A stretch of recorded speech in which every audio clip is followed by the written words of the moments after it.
दोस्तों, एग्जाम सारथी YouTube channel में आप सभी का स्वागत है। दोस्तों, बड़ी खबर रीट एग्जाम 2021 को लेकर के। रीट का पेपर नेट बंदी से पहले ही लीक हो गया था। पुलिस क्वार्टर और कार में सोल पेपर भी दिखाया। ये दोस्तों आप खबर देख सकते हैं राजस्थान पत्रिका की। और इतना सब कुछ अब सामने आ गया है और उसके बावजूद भी रीट 2021 के एग्जाम को कैंसिल नहीं किया जा रहा है। और इसमें सरकार के जो मंत्री है या जो एक पार्टी है, कांग्रेस पार्टी के जो कार्यकर्ता है, वो सीधे सीधे सम्मिलित हैं इसमें। गोविंद सिंह डोटासरा जो कि शिक्षा मंत्री है, उनके करीबी इस पेपर लीक में सम्मिलित है। सबूतों के साथ आपके सामने इस वीडियो में हम रखेंगे, तो वीडियो में आखिर तक बने रहिएगा। दोस्तों, रीट 2021 का एग्जाम फिर से होना चाहिए और इसके लिए आप सभी को आवाज़ बुलंद करनी होगी। दोस्तों, आप 20 लाख के करीब हैं जो एग्ज़ाम के लिए जिन्होंने अप्लाई किया था और अनेक कारणों से रीट का एग्ज़ाम नहीं दे पाए थे, और जिन्होंने दिया भी है उनके साथ धोखा हुआ है, क्योंकि कुछ नकलचियों और कुछ पेपर आउट करने वाले, पेपर लीक करने वाले भ्रष्टाचारी नेताओं की वजह से ये रीट 2021 का जो पेपर है ये पूरी तरीके से एक आप कह सकते हैं घोटाले को भेंट हो चुका है। अगर आप ये सोचते हैं कि आपके 130 नंबर बन रहे हैं, 135 नंबर बन रहे हैं और आपका तो सिलेक्शन हो जाएगा, इसलिए हमें क्यों आवाज़ उठानी है। लेकिन दोस्तों ध्यान रखें कि जिस स्तर पर, जिस लेवल पर ये पेपर आउट हुआ है, पेपर लीक हुआ है, उसके अकॉर्डिंग अगर आपके 130-35 भी मार्क्स बन रहे हैं तो भी हो सकता है कि कट ऑफ से आप वंचित रह जाएं। कट ऑफ 140-45 भी जा सकती है, क्योंकि दोस्तों ये पेपर 24 सितंबर को, यानी कि 2 दिन पहले, आपके एग्जाम से 2 दिन पहले ही लीक होने की खबरें आ रही है। जी हाँ दोस्तों, आप इस खबर को देख सकते हैं। मास्टरमाइंड जो बत्ती लाल है, इसने खुलासा किया है। इसने खुलासा ये किया है कि जो पेपर है वो नेट बंदी से पहले ही इनके पास आ गया था, यानी 1 दिन पहले तो इसके पास आ ही गया था। और जो हादसे की बात हम पिछले वीडियो में कर रहे थे कि रीट का जो पेपर ले जा रहा कंटेनर था वो पलट गया और 2 घंटे बाद में पुलिस वहां पहुंची थी। तो इसका मतलब ये है कि उन 2 घंटों के दौरान कोई भी व्यक्ति जो वहां पर मौजूद था वो वहां से एक बंडल में से कोई पेपर आउट कर सकता था, पेपर निकाल भी सकता था, या पूरा का पूरा बंडल भी गायब कर सकता था। जिस बात को जो है प्रशासन के द्वारा दबा दिया गया, सरकार के द्वारा दबा दिया गया, क्योंकि इस घोटाले के अंदर सरकार के मंत्री खुद शामिल हैं। और इसका सबूत भी हम आपको देंगे। सबसे पहले यहां पर आप देख लें, ये जो आरोपी है इसका नाम है बत्तीलाल मीणा। इसका नाम है बत्तीलाल मीणा। अब ये व्यक्ति कौन है इसके बारे में आप जान लीजिए। यहां पर देखिए, इस तस्वीर में आपको पता चलेगा कि ये बत्तीलाल मीणा है कौन और इसकी पहुंच कहां तक है। यहां पर आपको शिक्षा मंत्री गोविंद डोटासरा दिखाई दे रहे हैं इस फोटो में। संगठन का 1 साल बेमिसाल ये कार्यक्रम का फोटो है। और ये जो व्यक्ति है ये बत्तीलाल मीणा है, जिसने की पेपर आउट किया है और इसी के द्वारा अपने साथियों के सहयोग से पेपर को आउट किया गया है। इसका मतलब साफ साफ है कि कांग्रेस के जो शिक्षा मंत्री हैं गोविंद सिंह डोटासरा, सरकार में जो बैठे मंत्री है, जो रीट का एग्जाम कराने के लिए सबसे मुख्य जिम्मेदार व्यक्ति है, ये व्यक्ति ही इस पेपर घोटाले में, पेपर लीक में शामिल है। यानी कि आरएस में जिस तरीके से गोविंद सिंह डोटासरा पर आरोप लगे थे कि इन्होंने अपने परिवार वालों को, अपने समुदाय वालों को, अपने जाति विशेष वालों को या अपने पार्टी वाले लोगों को आरएस जैसे एग्जाम में भी इंटरव्यू में मार्क्स दिला करके, मेंस की मार्क्स में गड़बड़ियां करा करके, प्रीलिम्स के एग्जाम में गड़बड़ियां करा करके आरएस में प्रशासनिक सेवा में भर्ती किया है। और पिछले कई सालों से ये इनकी जो है इस तरह के घोटालों में नाम सामने आए हैं। और यहाँ पर ये आरोपी जो है इनके साथ खड़ा है। ये दोस्तों दूसरी तस्वीर में आप देख सकते हैं कि वही व्यक्ति है बत्तीलाल मीणा, जो कि कांग्रेस के दफ्तर में खड़ा है। और ये जो है ये कांग्रेस का SV श्रीनिवास है, जो कि युवा कांग्रेस का अध्यक्ष है नेशनल लेवल पर। पीछे आप फोटो भी देख सकते हैं। तो कुल मिलाकर के कांग्रेस के जो नेता और कार्यकर्ता हैं, इन्होंने मिली भगत करके हर पेपर को, राजस्थान के हर पेपर को आउट करने का या उसमें घोटाले करने का मन बना लिया है। दोस्तों, RS 2018, LDC 2018 में जो नियुक्तियां हुई उसमें लेकर के SI के जो एग्जाम हुए, JEN का जो एग्जाम हुआ है, अभी रीट का जो एग्जाम हुआ है, सभी एग्जाम्स में मौजूदा सरकार के जो मंत्री हैं, जो नेता हैं, उनके द्वारा घोटाले किए जा रहे हैं। और इस एग्जाम में रीट 2021 में भी बढ़ चढ़ करके घोटाला हुआ है। अगर कोई भी कैंडिडेट ये सोचता है कि उसके 130 नंबर आ रहे हैं और वो तो सेलेक्ट हो जाएगा, तो ये उसकी गलतफहमी बहुत ही जल्दी जब रीट का रिजल्ट आएगा तब दूर हो जाएगी। क्योंकि जिस स्तर पर, जिस लेवल पर ये पेपर आउट किया गया है, 2 दिन पहले पेपर आउट होने का दावा किया जा रहा है दोस्तों। और आप देख सकते हैं कि जो कंटेनर पलटा था उसमें 2 घंटे बाद पुलिस पहुंची थी। तो इन 2 घंटों में बहुत कुछ किया जा सकता है। और जहां तक इस आरोपी ने ये स्वीकार किया है कि नेट बंदी से पहले ही, यानी लगभग एक दिन पहले तो इसके पास पेपर आ चुका था। इसका मतलब पेपर एक दिन से ज़्यादा यानी कि 2 दिन पहले ही पेपर आउट हो चुका था। यहाँ पर सारी डिटेल में जानकारी दी गई है कि विकास मीणा, बत्तीलाल जिसका नाम विकास मीणा भी है, इसने नेट बंदी से पहले ही व्हाट्सएप पर आशीष को पेपर भेज दिया था। यानी इसके पास जो पेपर आया होगा वो उससे भी पहले आया होगा और उसके बाद इस आशीष ने अपनी जो बहनें हैं उनको ये पेपर नकल कराने के लिए आगे भेजा। दिलखुश नाम का एक आरोपी है जिसको भी ये पेपर आगे मिला और उस आरोपी ने यह भी स्वीकार किया है कि उसे पेपर मिलने की और आंसर की भी इसे मिल गई थी। यहाँ पर यह भी दिलखुश ने खुलासा किया है एसओजी की टीम के सामने कि दिलखुश को पेपर के साथ साथ आंसर की भी मिल गई थी, लेकिन उसने इतनी ज़्यादा खुशी हुई कि जो पेपर उसने ओएमआर में आंसर करके आया उसमें वो गलत भर के आ गया।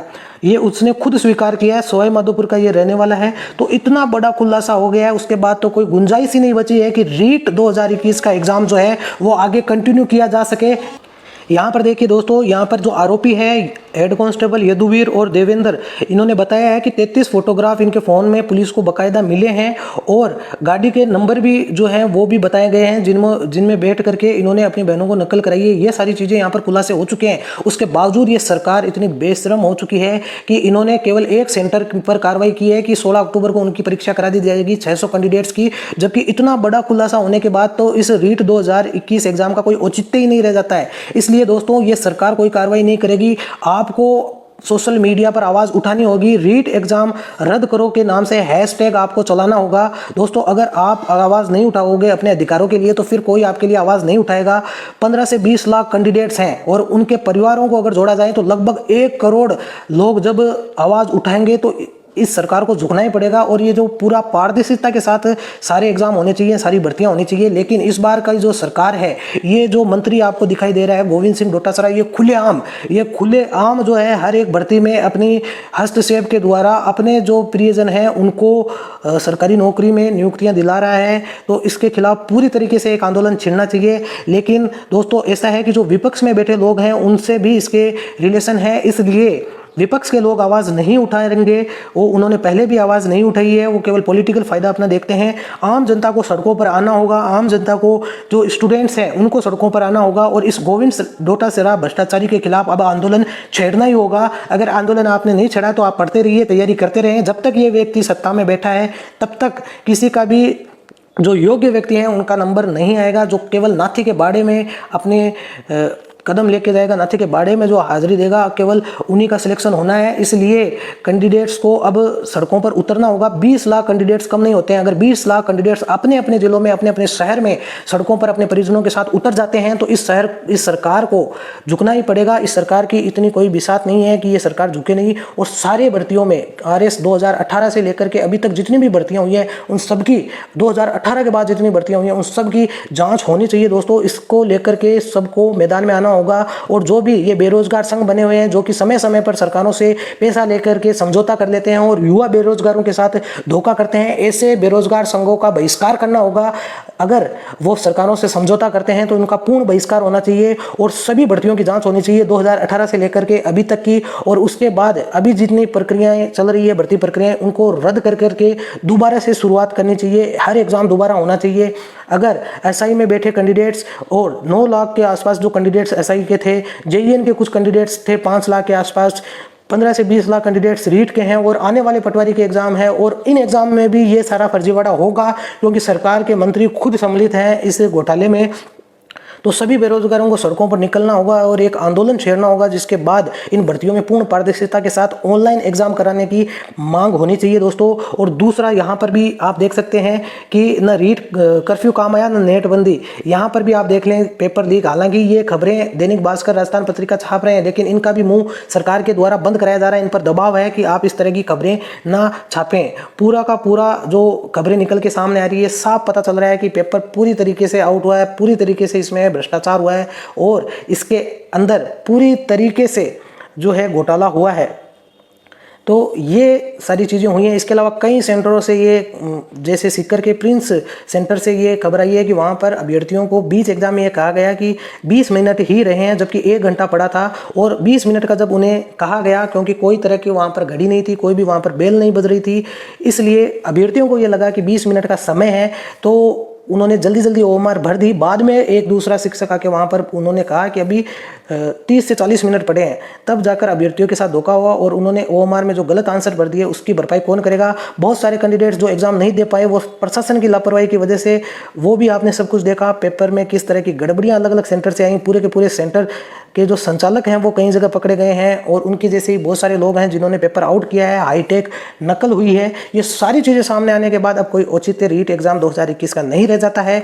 तो कैंडिडेट्स को अब सड़कों पर आना होगा, आवाज़ उठानी होगी। किसी के भी भरोसे मत रहो। अपने अपने गाँवों, अपने अपने जिलों, अपने अपने शहरों में सड़कों पर अपने साथियों को साथ लेकर के आपको उतरना होगा और अपने अधिकारों के लिए लड़ना होगा। सोशल मीडिया पर ट्विटर, फेसबुक, इंस्टाग्राम, जहाँ पर भी आपके अकाउंट है वहाँ पर जाकर के हैशटैग रीट 2021 कैंसिल करो, रीट एग्जाम 2021 कैंसिल करो, इसको लेकर के आपको हैशटैग चलाना होगा। और जो शिक्षा मंत्री गोविंद सिंह डोटासरा है, इसकी पोल इसी के जो सोशल मीडिया अकाउंट्स है उस पर जाकर के आपको खोलनी होगी। उस पर ज़्यादा से ज़्यादा आपको ट्वीट रीट्वीट करने होंगे। अशोक गहलोत, सचिन पायलट, जितने भी ये नेता बैठे हैं और जो विपक्ष के मुख्य नेता बैठे हैं, उन सभी के ट्विटर, फेसबुक, जितने भी सोशल मीडिया अकाउंट्स हैं उन पर आपको ट्वीट और पोस्ट की बौछार कर देनी है ताकि इनकी आंख खुल सके। दोस्तों अभी नहीं तो कभी नहीं, अगर अभी आप आवाज़ नहीं उठाते हो तो कभी कुछ नहीं कर सकते। दोस्तों आपकी आवाज़ उठाने के लिए हम सोशल मीडिया के माध्यम से यूट्यूब पर और भी जो यूट्यूबर हैं या सोशल मीडिया इन्फ्लुएंसर है उनका सहयोग लेंगे। और जितने भी कोचिंग संस्थाएं हैं, बड़ी बड़ी उत्कर्ष जैसी बड़ी बड़ी कोचिंग संस्थाएं हैं जो कि लाखों रुपए कैंडिडेट से, करोड़ों रुपए इकट्ठा करते हैं ऑनलाइन कोर्सेज के माध्यम से।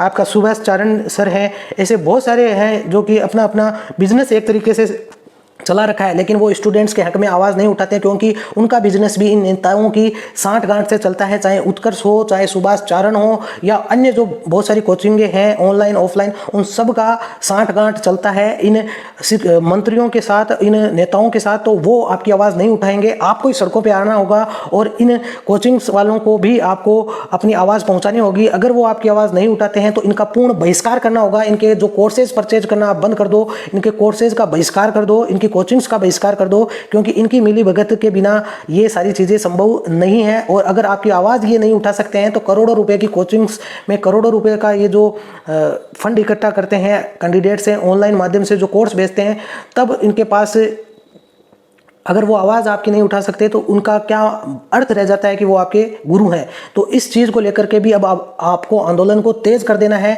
दोस्तों हमारा चैनल आपके साथ है, बाकी भी और बहुत सारे चैनल हैं जो आपकी आवाज़ उठा रहे हैं, इसलिए आप हमारे साथ जुड़ जाइए। दोस्तों हम आपकी आवाज़ लगातार उठाएंगे जब तक कि रीट एग्ज़ाम 2021 और एसआई का एग्ज़ाम है, इसके अलावा 2018 के बाद की जितनी भी भर्तियाँ हैं उनके लिए एक जाँच पैनल ना बैठ जाए, एक कमेटी ना बैठ जाए, तब तक आपके संघर्ष को हम आगे बढ़ाएंगे। तो दोस्तों वीडियो देखने के लिए धन्यवाद। इस वीडियो को ज़्यादा से ज़्यादा शेयर करें और हमारे साथ जुड़ जाएं। जय हिंद, वंदे मातरम।